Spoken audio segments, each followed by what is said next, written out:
Export import جو بھی معاملات ہوتے ہیں بہت بڑی ہے. تو اب یہ پوری طریقے سے شعلہ پوش ہو گئی آج کے اخبارات کی دیکھیے.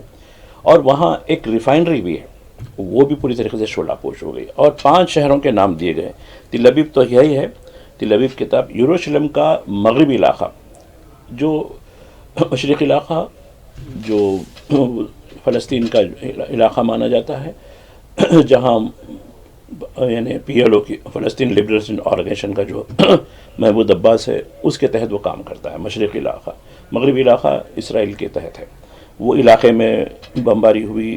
دوسرا اور 5 علاقے یہ ہوئے. اس کے علاوہ ایئرپورٹ بن گورین ایئرپورٹ وہ تو 3-4 دن سے بند ہے اس لیے کہ وہاں مسلسل حملے ہو رہے ہیں.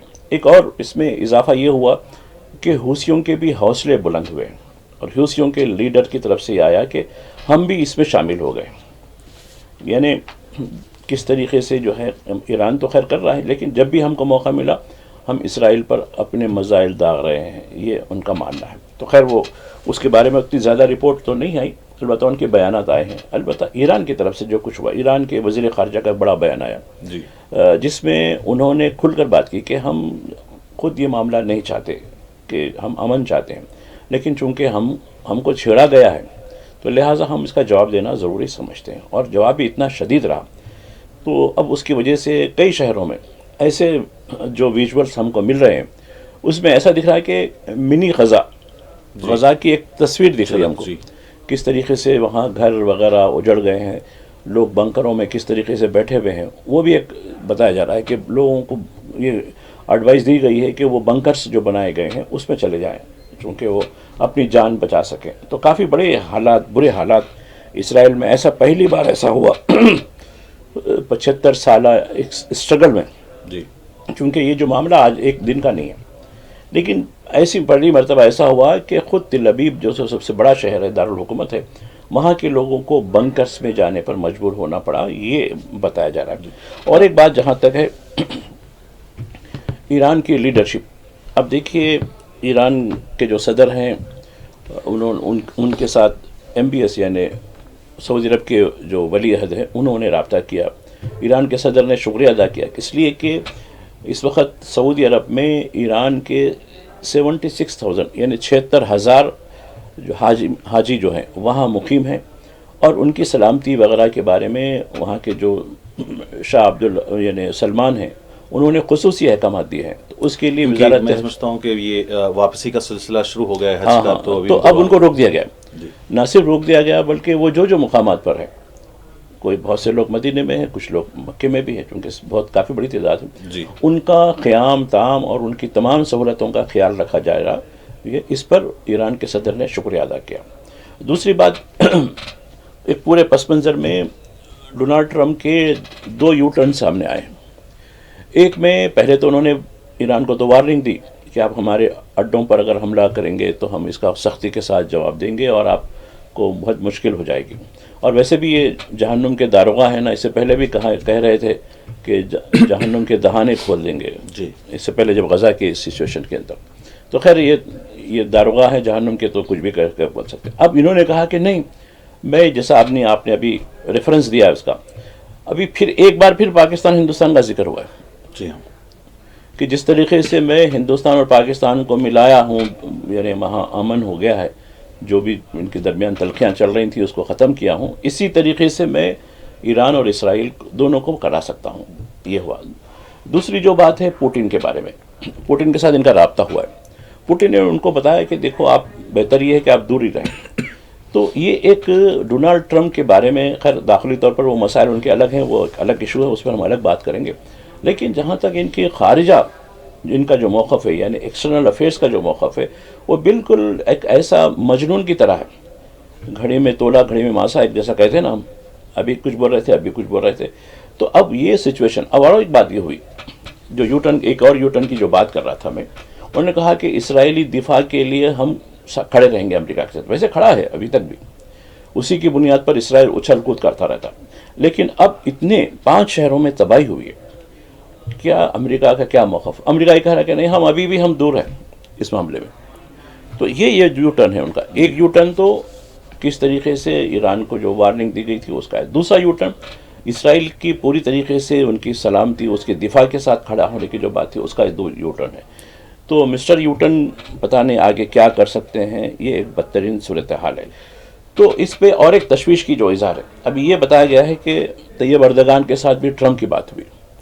اب اس کے بارے میں جو کچھ بتایا گیا ہے کہ خیر اس کا خلاصہ تو نہیں کیا گیا، لیکن وہ رابطے میں ہے. تو اب طیب اردگان کیا ایرانی لیڈرشپ کو انفلوئنس کریں گے کہ بھئی ٹھیک ہے اب معاملے کو ختم کر دیں، فلاں کر دیں. لیکن اب یہ معاملہ اتنا آسانی سے سلجھنے والا نہیں ہے، میں جیسا سمجھتا ہوں. جی، کیونکہ جس طریقے سے اسرائیل نے بھی اس کا آغاز کیا ہے، اسرائیل کیا پیچھے ہٹ سکتا ہے؟ میں سمجھتا ہوں کیونکہ اس کے جو اہداف تھے کیا وہ پورے ہوئے ہیں. اور دوسرا سوال یہ بھی ہے، جیسا کہ آج بعض اخبارات نے اسرائیل ایران ٹکراؤ عالمی طاقتوں کے عنوان سے اداریے بھی لکھے ہیں، تو دیگر اور بڑی جو عالمی طاقتیں ہیں امریکہ کے علاوہ، روس ہے، چین ہے، یہ لوگ کس کی جانب کس کا ساتھ دیں گے؟ دیکھیے، جب وقت، ایک محاورہ ہے، جب وقت پڑے بانکا گدھے کو بولے کاکا، تو یہ اپنے اپنے مفادات کو دیکھتے ہیں، کوئی بھی ہو، اور دیکھنا بھی چاہیے، ایسا نہیں ہے. اب رہی بات، اب ایران کے موقف کو دیکھتے ہوئے مغرب کو محتاط رہنا پڑے گا. اور یہی بات ہے، دیکھیے کہ ایران نے جب پہلا اسٹرائک کیا تھا، تب اسرائیل کی سپورٹ کرنے والی مغربی دنیا کے کئی ملکوں کے نام لیے گئے تھے، جس میں برطانیہ ہے، فرانس ہے، جرمنی ہے. جی، کہا کہ آپ اگر اس میں ذرا بھی اگر انوالو رہیں گے تو ہم بھی آپ کے اوپر ٹارگٹ کریں گے. تو اس طریقے سے کھلی وارننگ تھی. اب اسرائیل اس وقت بڑی پریشانی کے عالم میں ہے، اور اسرائیل کا جو تکبر تھا، میں ناقابل تسخیر ہوں، یہ مجھے کوئی وہ نہیں کر سکتا، وہ تو توڑ گیا. اور تو اب وہ محض مظلوموں کو جو بھوک کا شکار ہے ان کو بموں کی غذا دیتے ہوئے یہ سمجھ رہا ہے کہ میں خود طاقتور ہوں، جی، جبکہ وہاں کوئی مد مقابل نہیں ہے. نہیں، خیر مزاحمت ہے چھوٹی موٹی، لیکن وہ کوئی باقاعدہ جنگ نہیں ہے. جی، تو اب اس پہ بڑا تکبر تھا اس کو، اب وہ تکبر ٹوٹ گیا. اب اسرائیل اب اپنا رویہ نرم کرے گا اور کہے گا کہ نہیں بھائی ٹھیک ہے، اب جو بھی تھا وہ کر دیں گے. نیوکلیر ایشو کے بارے میں خود سے جو ہے، اور امریکہ کی ماں پہ کہ ایسا نہیں کر سکتے بالکل، امریکہ ہی کی ماں پہ. یہی وجہ ہے کہ ایران کے جو وزیر خارجہ ہے، ان کی پریس کانفرنس دیکھ رہا تھا میں کل، اس میں انہوں نے کھلی بات کر دی کہ یہ اس کی توثیق کے بغیر، اس کی مرضی کے بغیر یہ نہیں کر سکتے. تو یہ ان کی مرضی کے بغیر ہے، اس میں امریکہ کا انوالومنٹ ہے، ہم یہ کھلا الزام لگاتے ہیں. رہی بات دوسری، آپ نے روس اور چین کے بارے میں کہا. اب دیکھیے، یہ مغربی میڈیا میں یہ بات ہو رہی ہے کہ اس وقت ایران کے پاس جو ویپن ٹیکنالوجی ہے، جو شدید ٹیکنالوجی ہے، جو اسرائیل کے بھرم کو، یعنی آئرن ڈروم کو، اس کو تہس نہس کرنے کا جو معاملہ تھا، وہ صرف چین کے پاس ہی رہ سکتا. تو انہوں نے کہیں نہ کہیں وہ ٹیکنالوجی ایک عرصے دراز میں قائم کر لی اور اس کا جو ہے ثبوت دیا. تو اس کے پیچھے یہ مت سمجھیے کہ ایران تنہا ہے، بلکہ اس کے پیچھے طاقتیں ہیں. دوسرا جو معاملہ ہے، اب دیکھیے پوٹن کے ساتھ ٹرمپ کی جو بات ہوئی، تو اب ٹرمپ کی بات میں پوٹن نے تو کہا کہ بھئی ٹھیک ہے، چلو جب انہوں نے کیا تو یہ کرنے دیجیے. تو ایک معنوں میں ڈپلومیٹکلی فی الوقت تو ایسا دکھ رہا ہے کہ ڈپلومیٹکلی روس تو ان کا ساتھ ہے، لیکن مادی طور پر ساتھ ہے نہیں ہے، اس کے تو کوئی ثبوت نہیں ہے. البتہ چین مادی طور پر ساتھ ہے، اس کے ثبوت ملے ہیں. یہ جو بیان آیا ہے سفارت خانے کی جانب سے کہ ہندوستانی وہاں جو رہنے والے ہیں پریشان نہ ہوں اور وہ اپنے سفارت خانے سے رفت میں رہیں. دیکھیے، ہندوستانی شہری دنیا کے ہر خطے میں روزگار کے لیے، خاص کر کوئی اور کام نہیں ہے. تو اس سے معلوم ہوتا ہے کہ ہندوستان کتنا وشو گرو ہے. ہر ملک میں ہمارے لوگ روزگار کے لیے پھیلے ہوئے ہیں. تو اب یہاں سینکڑوں کی تعداد میں، بلکہ ہزاروں کی تعداد میں ایرانی پروجیکٹس پر، ایرانی کمپنیوں کے ساتھ، اور ویسے بھی کئی ایک پروجیکٹ کو، کیونکہ ہندوستان کے ایران کے ساتھ بڑے اچھے تعلقات رہے ہیں. اور آپ دیکھیے چابہار جو ہم نے جو ڈیولپ کیا ہے، وہاں کی جو بندرگاہ ہے چابہار، جو عربین سی کے اندر ہوتی ہے، تو یہ وہاں بے شمار ہے. تو اب اس میں، اب یہ حالات میں ہندوستانیوں کی سلامتی، یقیناً حکومت ہند کی تشویش ہے اس میں. اب اس نے کہا کہ سفارت خانے کو بھی الرٹ کیا کہ آپ سفارت خانے سے رابطہ کریں کہ آپ واقعی اگر واپس ہونا ہے تو کس طریقے سے سیف پیسج آپ کے لیے دیا جائے گا، یا پھر آپ کو کہاں رکھنا ہے. یہ چیزیں، یہ تمام چیزوں کے بارے میں ایک ایڈوائزری بھی جاری بھی کی گئی ہے جو ایران میں ہندوستانی رہتے ہیں. پھر سفارت خانے کو بھی احکامات دیے گئے ہیں. غزہ کی صورتحال کے بارے میں اگر بات کریں تو غزہ کی صورتحال بھی ابھی ٹھیک نہیں ہے. حالانکہ اسرائیل ایران کے درمیان جس طریقے سے ایک دوسرے پر حملے جاری ہیں، اس پر کہیں نہ کہیں یہ خبریں کچھ دبی ہیں، لیکن غزہ میں بھی 57 فلسطینیوں کے شہید ہونے کی خبر آج کے اخبارات میں شائع ہوئی ہے. دیکھیے، اقوام متحدہ کے امداد سے متعلق ادارے کے سربراہ کا ایک بیان مجھے بڑا عجیب لگا. اس کی سرخی جو لگی، بھوکوں کو بموں کی غذا، یہ عنوان سے دیا گیا. جی. بھوکوں کے لیے اب روٹی نہیں ملیں گی، آپ کو بم ملیں گے، ڈرونز ملیں گے یا میزائلس ملیں گے. یہ آپ کے لیے آپ کا لقمہ ہے، یعنی آپ کا جو کھانا ہے یہ ملے گا آپ کو. ایک سینٹر کی بات کی گئی ہے جو لیٹسٹ کل کی سینٹر کی اتوار کی بات ہے. ایک مرکز پر لوگ روٹی کے لیے جمع ہوئے تھے اور وہاں اسرائیلی جو ہے فوجیوں کے حملے میں 27 لوگ جان بحق ہو گئے. اور دیگر علاقوں میں جیسا کہ شمالی علاقے ہیں، وسطی علاقے ہیں، خان یونس ہے، ان علاقوں میں جملہ جو تعداد ہوئی اس کی تعداد دی گئی ہے. اور وہاں کی جو منسٹری ہے وہ روز ایک آنکڑے بدلتے رہتی ہے، تو تقریباً 56,000 کے قریب ہو چکے ہیں اموات.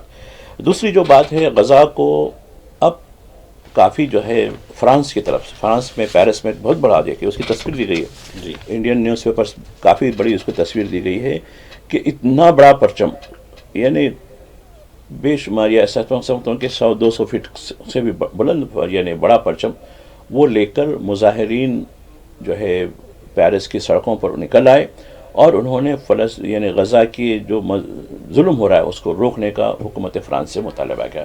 اس دوران فرانس کے جو صدر میکرون کا بیان آیا، انہوں نے کہا کہ نہیں، اب بہت جلد ہم یعنی مملکت فلسطین کو تسلیم کر لیں گے. تو یہ بہت بڑا، میں سمجھتا ہوں کہ ایک معاملہ، یہ جو معاملہ چل رہا ہے اسرائیل کی ہٹ درمی اور نسل کشی اب دنیا پر واضح ہے، لیکن حکمرانوں کی مصلحت کی وجہ سے اس کو روکا نہیں جا رہا ابھی تک. ناظرین، پروگرام ہمارے اخبار میں یہاں وقت ہو چلا ہے ایک مختصر سے وقفے کا. جائیے گا نہیں، لوٹتے ہیں چھوٹے سے بریک کے بعد. ناظرین، پروگرام ہمارے اخبار میں وقفے کے بعد دوبارہ آپ کا خیر مقدم ہے. کچھ اور بین الاقوامی خبروں کو جو اخبارات میں شائع ہوئی ہیں اس کو ہم پروگرام میں شامل کر کے، جیسا کہ ایران میں موساد کے 2 افراد کی گرفتاری کی بعد خبریں بھی اخبار میں آئی ہیں. اب دیکھیے، موساد ایک ایسا جو ہے خفیہ اور نیم عسکری ایک ایسی ایجنسی ہے جو دنیا کے مختلف علاقوں میں پھیلی ہوئی ہے. سیکورٹی ایجنسی بھی ہے، جیسا CIA ہوتا ہے، جیسا ہمارے پاس راہ ہوتا ہے، یا پاکستان میں ISI ہوتا ہے. اس طریقے کا یہ ایک بہت بڑا جو ہے دنیا میں بڑا مشہور ہے، نمبر 1 پر ہوتا ہے. اب یہ گزشتہ جمعرات کو ہم نے دیکھا کہ ایران میں صف اول کی جو ملٹری لیڈرشپ تھی یا سائنٹیفک لیڈرشپ، اس کو ختم کر دیا. ہم یہ سمجھ رہے تھے کہ شاید یہ بموں کے زد میں آ کر ہلاک ہوئے ہوں گے. ان کی جو شہادت ہوئی ہے بموں کے ذریعے، چونکہ اسرائیل نے جو بم باری کی تھی اس میں ہوئے، لیکن ایسا نہیں ہے. اس سے کچھ لمحہ پہلے ہی موساد کے ایجنٹوں کے ذریعے ان کی ہلاکت ہوئی ہے. تو یہ بعد میں خلاصہ ہوا کہ نہیں، یہ بموں کی وجہ سے نہیں گئے، بلکہ یہ چونکہ اپنے دفاتر میں یا اپنے ٹھکانوں ہیڈ کوارٹرز میں مصروف تھے تو انہیں وہیں ان کو ختم کر دیا گیا تھا. تو یہ تھا. اب یہ جو چیز سامنے آئی تو اب اس میں ایران کے اندر خود موساد کے بے شمار ایجنٹس ہیں. اب ان میں سے 2 کو پکڑا گیا. تو یعنی ایک معنوں میں دیکھیے، ہر طرف میر صادق، میر جعفر تو رہتے ہیں، ہر سسٹم میں رہتے ہیں، ایسا نہیں ہے. اور ہندوستان میں دیکھیے بے شمار لوگ پاکستان کے لیے یا چین کے لیے جاسوسی کرتے پکڑے جاتے ہیں. تو یہ تو رہتا ہے. تو خیر، ایک بات یہ ہوئی کہ موساد کا جو نیٹ ورک تھا اس پر بھی شکنجہ کسا جا رہا ہے ایران کے اندر. فرانس میں احتجاج جاری ہے اور اس کے علاوہ امریکہ کے بھی کئی شہروں میں احتجاج جاری ہے، خاص طور پر لاس اینجلس اور دیگر شہروں میں. اب دیکھیے، فرانس کا احتجاج جیسا میں ابھی ذکر کر چکا ہوں وہ ایک الگ نوعیت کا ہے. وہ فلسطین کی حمایت کے اندر اسرائیل کی مذمت کے لیے تھا. لیکن امریکہ کے کئی شہر جل رہے ہیں. ابھی بھی دیکھیے، گزشتہ یہ 5واں دن ہے جو لاس اینجلس، وہ جو ہے ابھی بھی جو ہے کرفیو کے اندر ہے، احتجاج چل رہا ہے. اور پہلی مرتبہ ایک طویل عرصے کے بعد، یعنی اندرونی طور پر کسی سورش کو ختم کرنے کے لیے آرمی کا، یعنی نیشنل گارڈ ایک بہت بڑا جو ہے ان کا ہوتا ہے، اس کی تعین ہوتی ہے. اور میرینز یعنی ایک ایلائٹ فورس ہوتی ہے جو جنگوں کے لیے کام آتی ہے. یہ انٹرنل لوگ کام نہیں لیتے. یہی وجہ ہے کہ وہاں کی جو گورنر نے اعتراض کیا کہ آپ کی فوج کی کیا ضرورت ہے؟ ہمارے ہاں پولیس ہے، وہ پولیس کنٹرول کرے گی، لیکن ہماری مرضی کے بغیر، ہماری توثیق کے بغیر آپ نے فوج کو یہاں ڈال دیا، یہ اچھی بات نہیں ہے۔ ایک تنازع وہ الگ ہے، خیر وہ ایک ایشو الگ ہے۔ اب یہ احتجاج کیوں ہو رہا ہے؟ احتجاج، اب دیکھیے احتجاج پھیلتا جا رہا ہے۔ کل اتوار کا دن تھا، کل ہم نے دیکھا کہ وہاں کئی لوگوں سے ہم جو بھی فون پر بات ہوئی، کہا کہ نہیں حالات ٹھیک نہیں ہے، اور ڈونلڈ ٹرمپ کی وجہ سے کئی شہروں میں بے چینی پیدا ہو گئی ہے۔ اب دیکھیے 7 بڑے شہروں میں، جس میں نیو یارک بھی شامل ہے، کل بڑے احتجاج ہوئے، ٹرمپ کے خلاف احتجاج ہوئے۔ حالانکہ جب وہ سعودی عرب سے کافی دولت لے کر جا رہے تھے تو ان کا بڑا پذیرائی ہو گئی، چلو یہ، لیکن ہوئی کچھ دن کے بعد ہی امیگریشن کے معاملے میں، کیونکہ دیکھیے بنا امیگریشن کی جو سروسز ہوتی ہے، خاص کر سروس سیکٹر میں، اس کے بغیر امریکہ سروائیو نہیں ہو سکتا، یہ بالکل واضح ہے۔ جیسا کہ گلف کے اندر بھی دیکھیے، بنا کسی جو ہے یعنی امیگرینٹس کی، جو بھی باہر کے جو لوگ ہیں، ان کی سروس سیکٹر کے بغیر یہ لوگ اپنے طور پر، ٹھیک ہے اپنے طور پر کھڑے ہونے کی کوشش کر رہے ہیں، اچھی بات بھی ہے، لیکن ان کی خدمات کے بغیر یہ لوگ آگے نہیں چل سکتے۔ اس طریقے سے امریکہ کے سماج میں بھی یہی بات ہو رہی۔ تو اب ڈونلڈ ٹرمپ کے خلاف کئی شہروں میں مظاہرے ہوئے ہیں، اور یہ مظاہروں کی بڑی رپورٹ اخبارات میں آئی ہے۔ احمد آباد طیارہ حادثہ جس میں بڑی تعداد میں لوگ ہلاک ہوئے، 47 مہلوکین کی ڈی این اے کے ذریعے شناخت کا عمل مکمل ہوا ہے اور ان کی نعشیں حوالے کی گئی ہیں۔ دہلی میں اس سلسلے میں ایک اہم تحقیقاتی کمیٹی کا اجلاس آج ہونے والا ہے، لیکن اس دوران کچھ اور خبریں آئی ہیں مختلف مقامات سے۔ پونے میں ایک پل منہدم ہوا جس میں 30 افراد بہ گئے، 4 کی موت ہوئی ہے اور دیگر لوگوں کے بھی جو ہے لاپتہ ہیں، ان کی تلاش جاری ہے۔ کیدارناتھ میں ایک ہیلی کاپٹر تباہ ہو گیا ہے، 7 مسافرین ہلاک ہوئے ہیں اور مندر سے یاتریوں کو لے جایا جا رہا تھا۔ باسر میں جو تلنگانہ میں گوداوری ندی میں جو ہے ڈوبنے سے ایک ہی خاندان کے 5 یا پھر 6 افراد ہلاک ہونے کی اطلاعات ہیں۔ دیکھیے آپ نے ملک کے اندر جو صورتحال ہے، اب احمد آباد میں ایئر انڈیا کا طیارے کی جو تباہی ہوئی ہے، اس پر مختلف سول ایویشن کے جو ایکسپرٹس ہیں ان کے تجزیے کیے جا رہے ہیں۔ کئی چینلوں میں تو ٹاٹا کمپنی کو، جو اس کی اونر ہے اور انڈیا کی، اس پر کافی کہا گیا کہ اس کی وجہ سے ہوا، فلاں ہوا، یہ ہوا، ٹھیک ہے، لیکن ایک نقطہ جو میں ایک بین الاقوامی ایکسپرٹ کے ذریعے سن رہا تھا کہ اس میں ایئرپورٹ کا کیا معاملہ ہے۔ ایئرپورٹ کے بارے میں کسی نے ایک لفظ نہیں بولا، ایک بھی، نہ سرکار کی طرف سے، نہ کسی میڈیا کی طرف سے، نہ ہی کسی ہندوستانی سول ایویشن کے ایکسپرٹ کی طرف سے۔ وجہ یہ ہوئی کہ احمد آباد کا ایئرپورٹ اڈانی کے ہاتھ میں ہے۔ جی، یہ مجھے بتایا گیا اس ایکسپرٹ کی طرف سے۔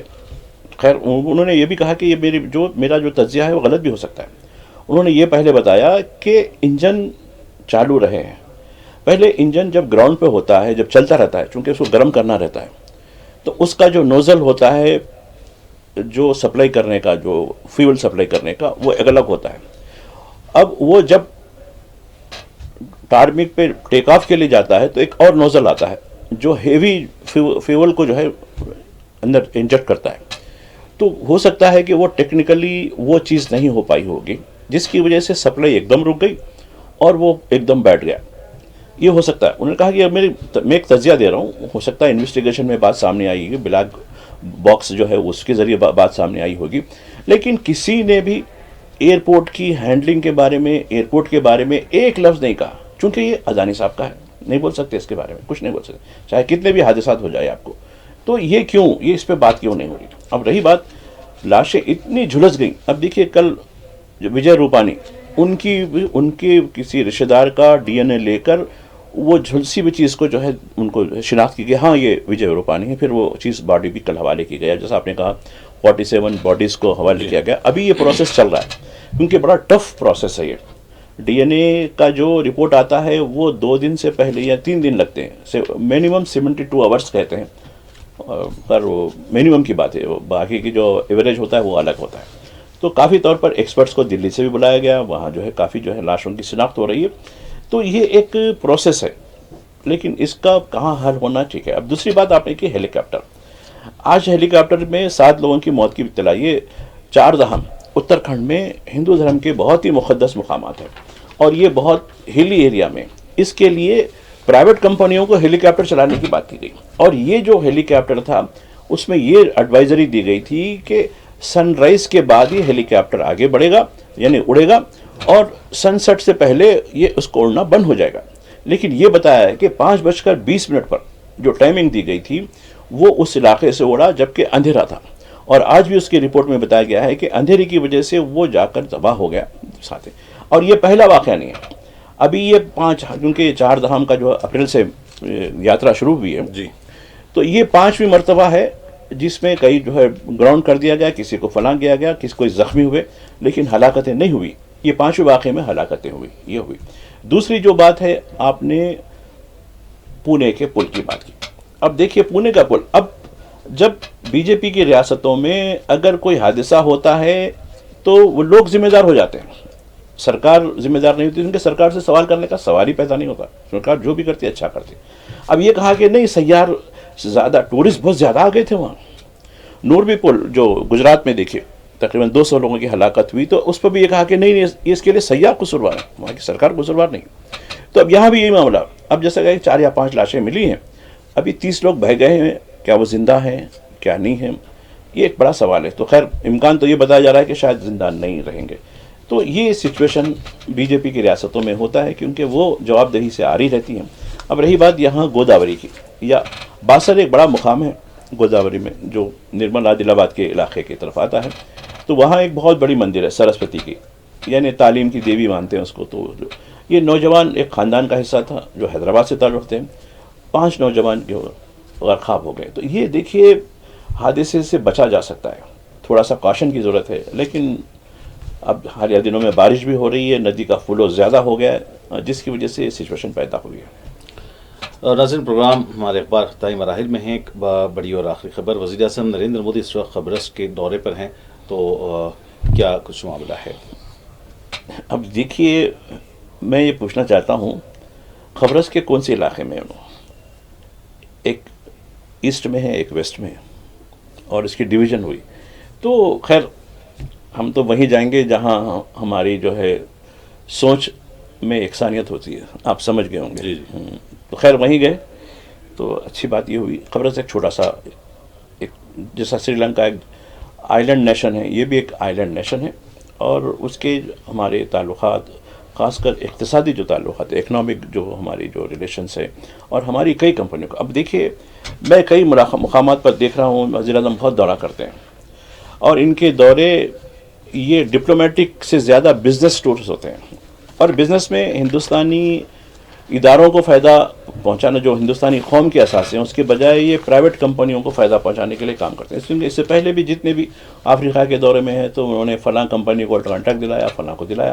تو میں سمجھتا ہوں کہ خیر اب ویسا نہیں کریں گے, چونکہ اب حالیہ دنوں میں جو کچھ ہمارے پاس قوم پرستی کا ایک جذبہ زیادہ ابھر کے آیا آپریشن سندور کے بعد, تو میں سمجھتا ہوں کہ وہ ہماری جو پبلک سیکٹر کے جو ہمارے ادارے ہیں اس کو فائدہ پہنچانے کے لیے economic ties, business ties, monetary ties, یعنی جو ہوتی ہیں ہمارے جو ریلیشن ہوتے ہیں, اس ریلیشن میں پرائیویٹ کمپنیوں کے بجائے وہ ہماری قومی اساسی کمپنیوں کو, عوام کو یہ فائدہ پہنچائیں. یہ ہماری امید رہتی ہے, اور یہ کریں گے. میں سمجھتا ہوں کہ وزیر اعظم ایک اچھے آدمی ہیں, جی. تو میں یہی توقع رکھتا ہوں. تو یہ بھی خبریں آئی ہیں کہ 3 ممالک کا یہ دورہ ہے وزیر اعظم کا. پہلے یہ قبرص گئے ہیں, پھر کینیڈا جائیں گے جہاں G7 سربراہی اجلاس میں شرکت کریں گے, اور پھر واپسی میں کروشیا کا بھی وہ دورہ کرتے ہوئے ہندوستان واپس ہوں گے. ناظرین پروگرام ہمارے اخبار کا آج یہیں پر اختتام ہونا چاہتا ہے. آخر میں ایک مرتبہ پھر ہم جناب ماجد صاحب آپ کے مشکور ہیں کہ آپ نے آج کی تمام بڑی خبروں پر اپنا سیر تجزیہ پیش کیا ہے. پروگرام ہمارے اخبار میں آئندہ بھی ناظرین آپ سے ملاقات ہوتی رہے گی. فی الحال اپنے میزبان محمد حسام الدین متین کو پوری ٹیم کے ساتھ دیں اجازت. دیکھتے رہیں 4TV نیوز. خدا حافظ.